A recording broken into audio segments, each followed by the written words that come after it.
जगन्नाथ जगन्नाथ शरणम चैनल रे मु स्वागत करिछि पंडित भद्राम सतपति। जय जगन्नाथ।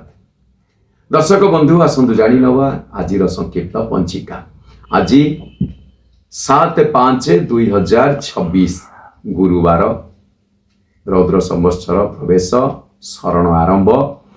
श्रीक्षेत्र पुरी को सूर्योदय 5:18:20 सूर्यास्त 6:08:20 आज षष्ठीर एकोदिष्ट एवं पार्वण श्राद्ध बेल भक्षण निषेध आ दिन 10:43 पर निम भक्षण निषेध। आसंतु जानी नवा कौन रही आज शुभ बेला। आज शुभ बेला रही राति 1:20 ठारू 3:44 पर्यंत। आउ दिन शुभ बेला ना बड़ दुखर कथा नाई थी ना। आज महेंद्र बेला रही। महेंद्र बेला प्रातः 6:57 मध्य प्रातः माने सूर्य उदय ठारू तापर रही 10:08 ठारू 12:32 पर्यंत। ये तो थिला शुभ बेला एवं महेंद्र बेला। एवं आसतु जानी नवा 12टी जाक राशि कौन रही संक्षिप्त राशिफल। राशि चक्र प्रथम राशि मेष राशि कर्म चंचलता देखा देवे बहुत बढ़िया। आउ वृष राशि आज सेवा पूजा दिनटी अतिवाहित हो पारे।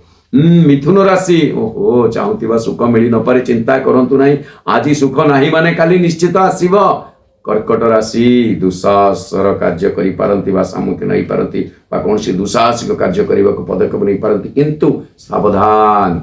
सिंह राशि टिके शरीर असुस्थ देखा दे पारे खाद्यपेय प्रति जत्न नियंतु। कन्या राशि नीरव द्रष्टा साजिबे सबु जानी सुनी कि नीरव रहिबे।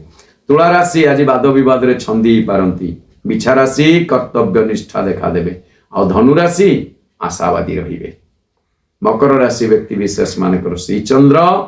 कुंभ राशि गतिरोधर सामना करने को पड़ी पारे बा कई गतिरोध करि पारंती। मीन राशि आज मान सम्मान रे भरपूर मन आनंद रहिबो उल्लसित रहिबो। तेबे दर्शक बंधु ये तो थिला 12टी जाक राशिकर संक्षिप्त राशिफल सहित आजिर संक्षिप्त पंजिका। आगामी कालीर संक्षिप्त पंजिका जानिबा पई आपण माने जगन्नाथ शरणम चैनल को सब्सक्राइब करंतु, लाइक करंतु एवं शेयर मध्य करंतु। हां कमेंट्स दबाको आदौ भूलंतु नाही। अब हां हाय हेलो छाड़ंतु। जय जगन्नाथ कहंतु। जय जगन्नाथ।